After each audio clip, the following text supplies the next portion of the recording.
샬롬 반갑습니다. 꿈이 있는 미래 부소장 백상원 목사입니다. 10월호 주제 강의를 시작하도록 하겠습니다. 1주차 본문 말씀은 열왕기상 17장 17절로 24절의 말씀입니다. 본문 말씀에는 한 여인이 등장합니다. 그녀는 바로 사르밧 과부입니다. 성경 기자는 그녀의 이름에는 큰 관심이 없습니다. 성경 기자는 그녀의 이름보다 더 중요한 사실 두 가지에 집중합니다. 첫째로 성경 기자는 그녀의 거주 지역을 강조합니다. 사르밧 과부라는 그녀의 호칭은 사르밧이라는 지역을 나타내죠. 사르밧은 시돈 땅에 속한 작은 마을입니다. 이 지역은 열왕기상 17장 1절 말씀에서 엘리야가 선포한 가뭄의 직접적인 영향권 아래 있었습니다. 성경 기자는 사르밧 과부가 지금 극심한 가뭄을 겪고 있음을 강조하는 것입니다.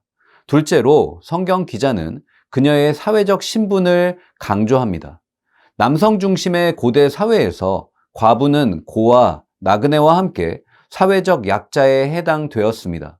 특별히 고대 사회에서 과부는 경제적 활동에 큰 제약이 있었습니다. 이는 자연스레 경제적 어려움으로 이어집니다. 성경 기자는 사르밧 과부에게 경제적인 어려움이 있었음을 또한 강조하는 것이죠. 사르밧 과부의 이 두 가지 조건은 그녀의 인생에 큰 걸림돌이 됩니다. 그리고 동시에 오늘의 본문 말씀을 이끌어가는 주요한 갈등 소재가 됩니다. 사르밧이라는 물리적인 장소는 그녀에게 가뭄을 허락합니다. 과부라는 사회적 신분은 그녀에게 가난을 허락하죠. 가뭄과 가난, 이 둘은 그녀의 힘으로 도저히 해결할 수 없는 인생의 큰 문제입니다.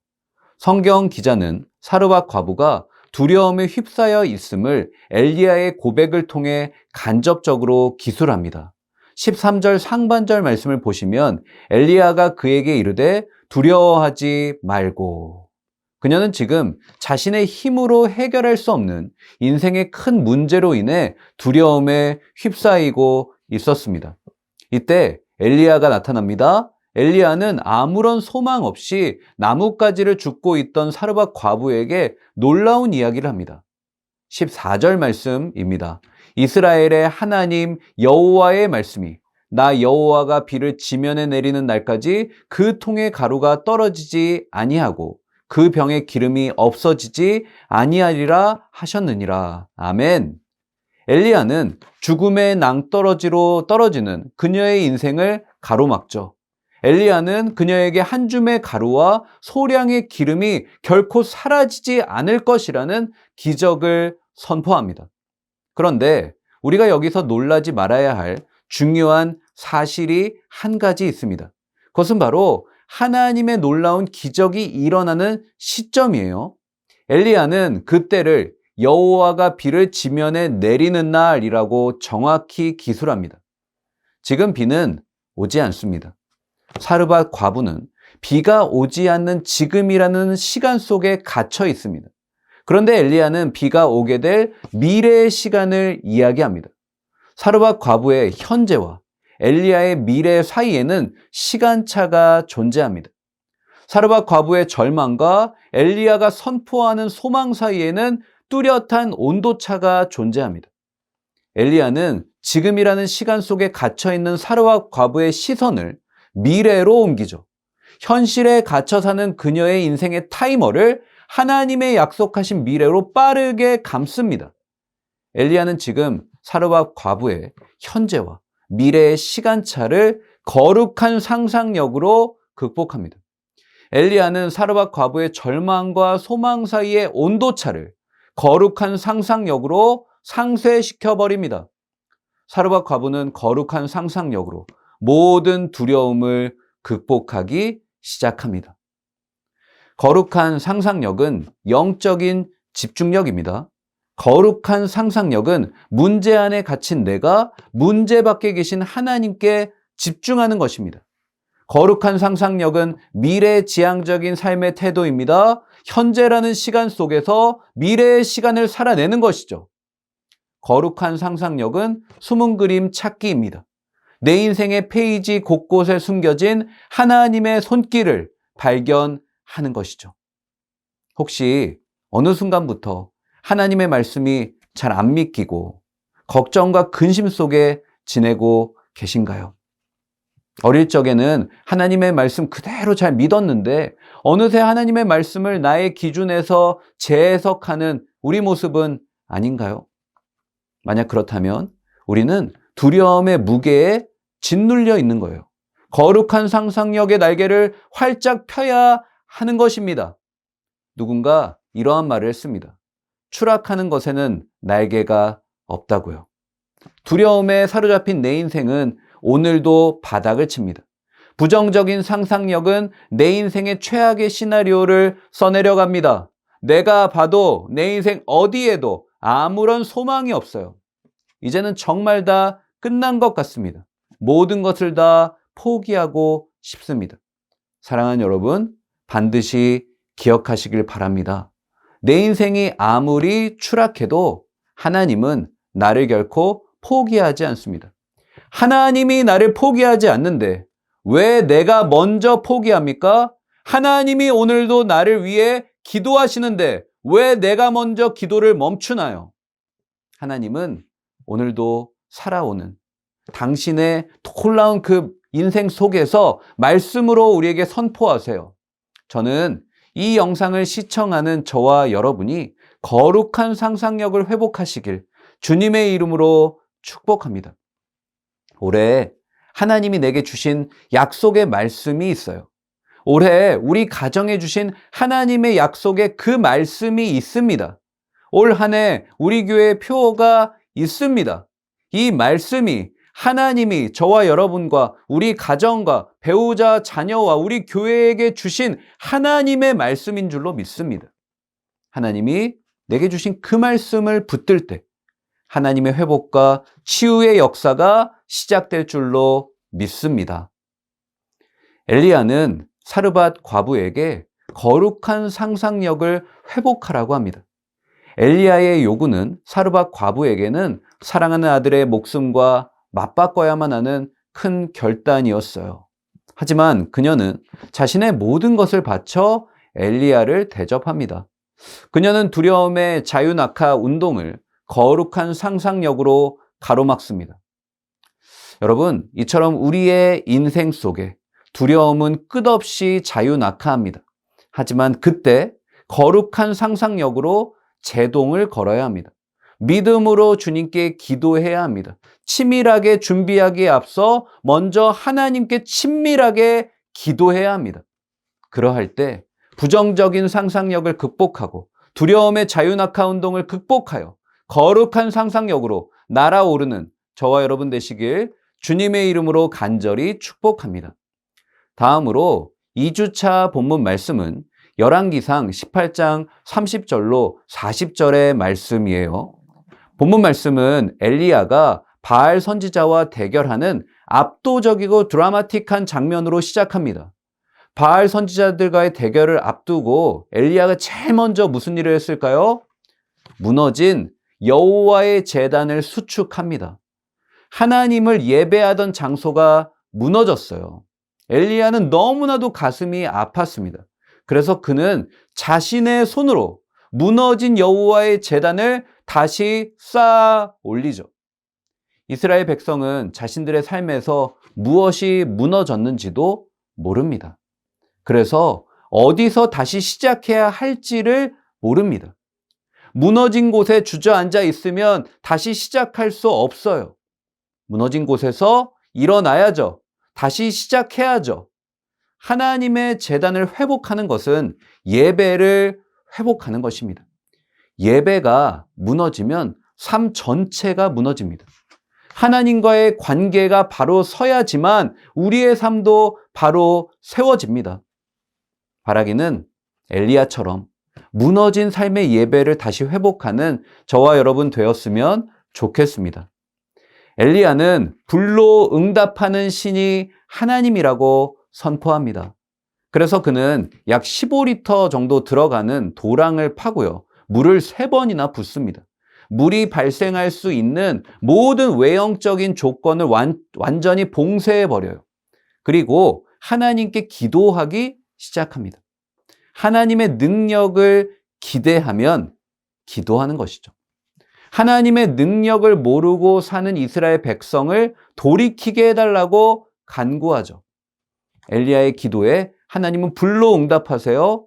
사랑하는 여러분, 하나님을 의지하고 부르짖을 때 하나님은 응답하십니다. 하나님은 보이지 않아도 역사하십니다. 나 혼자 말하는 것 같아도 하나님 다 듣고 계세요. 이러한 하나님이 바로 저와 여러분의 하나님인 줄로 믿으시기 바랍니다. 이러한 하나님을 기대하는 사람이 기도할 수 있고요. 기도하는 사람이 하나님의 놀라운 응답의 주인공이 되는 것이죠. 저는 이러한 복된 은혜가 이번 달에 저와 여러분의 가정에 임하시길 주님의 이름으로 축복합니다. 다음으로 3주차 본문 말씀은 열왕기상 21장 17절로 29절의 말씀입니다. 하나님은 엘리야를 통하여서 아합에게 심판을 선포하세요. 하나님은 아합의 죄와 그가 받을 형벌을 조목조목 나열하십니다. 아합의 죄목은 나봇을 죽이고 그의 소유를 강탈한 것입니다. 하나님은 나봇의 죽음에 대한 책임을 아합에게 물으세요. 물론 그가 직접 죽이진 않았죠. 하지만 그가 원인을 제공했으며 이세벨이 어떠한 행동을 하는지 알고도 묵인하고 방조했습니다. 하나님은 아합에게 개들이 나봇의 피를 핥는 그곳에서 개들이 너의 피를, 내 몸에서 나는 피를 핥을 거라고 선포하시죠. 개들이 피를 핥는다는 것은 무엇일까요? 길에서 죽는다는 것입니다. 무덤에 안장되지 못한다는 것입니다. 여러분, 이것은 놀라운데요. 나봇이 길에서 살해당한 것처럼 아합도 길에서 살해당할 거라는 것이죠. 눈에는 눈, 이에는 이로 하나님은 나봇을 향한 아합의 죄목을 정확히 심판하십니다. 또한 엘리야는요, 한 가지를 더합니다. 아합에게 놀라운 사실을 선포하는데 21절 하반절 말씀을 보시면 아합의 모든 가문의 남자들이 다 멸절될 것이라고 선포합니다. 너의 가문의 미래는 없다라는 것이죠. 너의 죄악의 시작은 결국은 너의 가문의 멸망이라는 것이죠. 또한 이세벨에 대해서도 처참한 내용을 선포하세요. 성 곁에 있는 개들이 이세벨의 시체를 먹을 것이라고 선포하십니다. 여러분, 정말 이러한 하나님의 엄중한 심판의 경고를 들으면 마음이 어떨까요? 그냥 다리에 힘이 쭉 풀려서 그냥 그 자리에 주저앉고 말 것 같아요. 오금이 저릴 것 같아요. 그냥 막 눈물이 터져 나오고 막막할 것 같지 않습니까? 아합이 그랬습니다. 하나님의 엄중한 경고를 들은 아합, 그는 옷을 찢기 시작합니다. 금식하기 시작합니다. 굵은 배로 옷을 동이고 그의 입술에서 놀랍게도 회개가 터져 나오기 시작합니다. 아합은 갈멜산에서 불이 내려온 것, 엘리야의 기도로 비가 내린 것, 아람 왕 베나닷을 이긴 놀라운 기적을 다 봤어요. 하나님이 살아계신 것을 다 알았어요. 또한 여호와께서 큰 권능을 갖고 계시기 때문에 말씀하시면 그대로 이루어진다는 것도 부정할 수 없었습니다.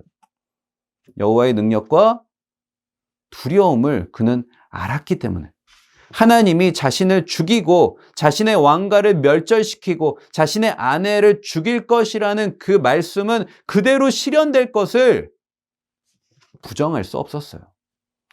죽음의 공포 앞에서 하나님 앞에 굴복하기 시작합니다. 그리고 그의 입술에서 자신의 잘못을 토해내기 시작합니다. 그런데 정말 놀라운 포인트는 하나님이 그 모습을 보시고 긍휼을 베푸신다는 거예요. 여러분, 저는 정말 이 부분에서 정말 무릎을 쳤습니다. 정말 잘 이해가 되지 않았습니다. 이런 아합을 보시고 하나님이 엘리야에게 나타나세요. 그리고 그를 용서하십니다. 그에 대한 처벌을 사라지지는 않지만 다음 세대로 미루겠다라고 말씀하십니다. 우리는 아합 같은 사람에게 긍휼을 베푸신 하나님 이해할 수 없어요. 그러나 이것은 우리의 생각일 뿐이죠. 하나님은 엘리야에게 이렇게 말씀하세요. 아합이 내 앞에서 겸비하는 것을 내가 보고 있느냐? 마치 어린 아기가 뒤뚱뒤뚱 걸음마를 떼기 시작하는 것을 보고 와, 정말 잘 걷는다. 너 정말 최고다. 라고 이야기하는 아빠 같지 않습니까? 하나님은 은혜롭고 자비로우십니다. 노하기를 더디하십니다. 인자가 많으십니다. 그분이 바로 저와 여러분을 용서하셨고 아합을 용서하신 하나님이시죠. 하나님은 비록 아합과 같은 인생이라 할지라도 스스로 겸비하여 주께 돌이키는 자에게 긍휼을 베풀어 주시는 줄로 믿으시기를 바랍니다. 사랑하는 여러분, 하나님의 긍휼을 구하세요. 하나님의 긍휼이 아니고서는 저와 여러분의 인생에 답이 없습니다. 우리는 늘 죄를 짓고 살아간 연약한 죄인 아닙니까? 우리가 마음에 품고 행하는 것은 하나님을 대적하고 나를 선택하는 길 아닙니까? 하지만 하나님 앞에 겸비하여 무릎 꿇고 간구하며 나아갈 때 하나님은 그 모습조차도 귀하게 여기시고 긍휼을 베푸시는 줄로 믿으시기를 바랍니다.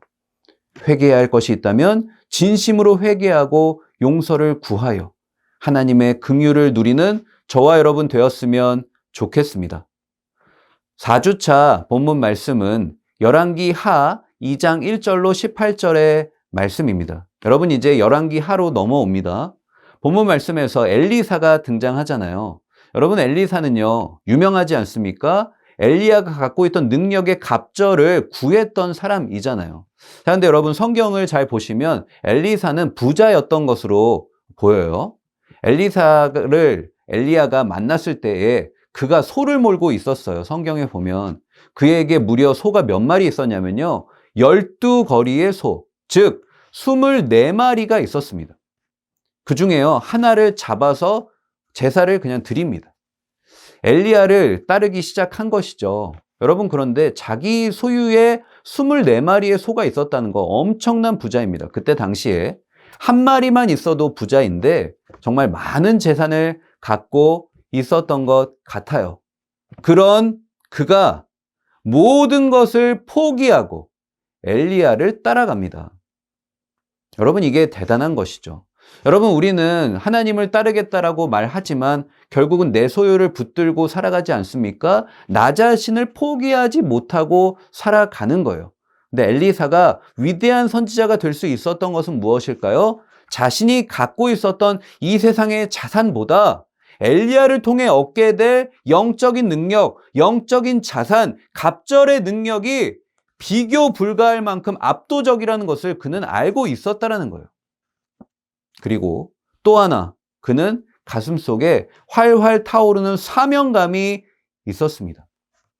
하나님을 향한 신앙이 무엇인지를 그는 알고 있었던 것이죠. 이스라엘 백성들이 하나님 앞에 무너져가는 그 모습을 바라보며 이스라엘 백성들이 하나님께 돌아오는데 하나님이 자신에게 허락하신 그 사명을 더 꽉 붙든 사람, 그 사람이 바로 엘리사였어요. 여호와의 신앙이 다시 회복되기를 간절히 바라는 사명감을 갖고 자신의 삶의 자리에서 하나님이 내미신 그 손을 붙든 사람, 그 사람이 바로 엘리사입니다. 실제로 하나님은 엘리사에게 엘리야가 했던 사역의 2배를 하도록 허락하세요. 성경 기록에 엘리야는 8번의 이적을 보이고 1번 죽은 사람을 살리지만 엘리사는 이적을 16번 보이고요. 죽은 사람을 2명을 살립니다. 그리고 엘리야 때는 3년 6개월의 기근이 있었으나 엘리사 때는 7년의 기근이 있었어요. 받은 사명을 잘 알고 있었던 엘리사에게 하나님은 그에게 맞는 일을 맡기신 거죠. 여러분 그리고 이 엘리사의 고백이 놀랍게 성취되는 것을 우리는 보게 됩니다. 여러분, 여러분의 마음에 비전이 있으십니까? 하나님이 여러분의 마음에 두신 소망이 있으십니까? 그러면 하나님이 주신 그 소망과 그 비전을 꽉 붙드세요. 그리고 사명감을 갖고 하나님이 부르신 사명의 현장에서 최선을 다하세요. 그러할 때 여러분의 입술의 그 고백이 하나님은 여러분의 입술의 그 고백을 통해 하나님의 영광과 위대하심을 드러내는 재료로 사용될 줄로 믿습니다.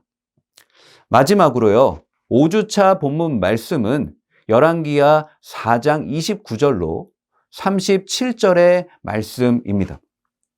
본문 말씀은요, 자식의 죽음이라는 정말 극한의 문제, 극한의 고통, 심각한 인생의 문제를 다루고 있습니다.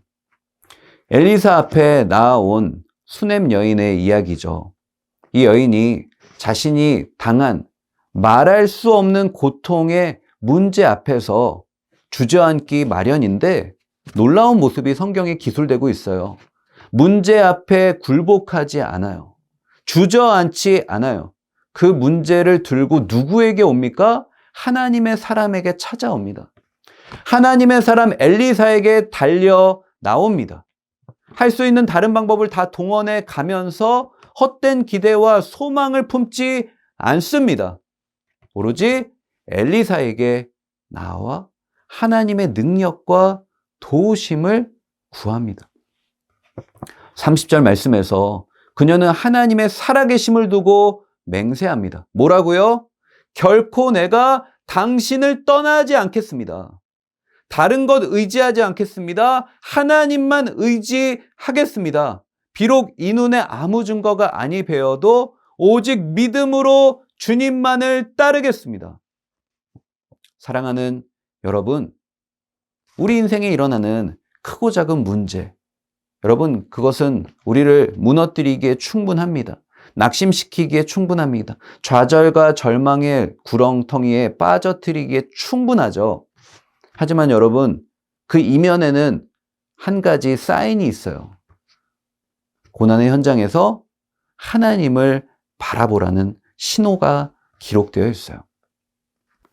시편 146편 5절 말씀에 보니까 하나님에게 자기의 소망을 두는 자는 복이 있다고 기록합니다.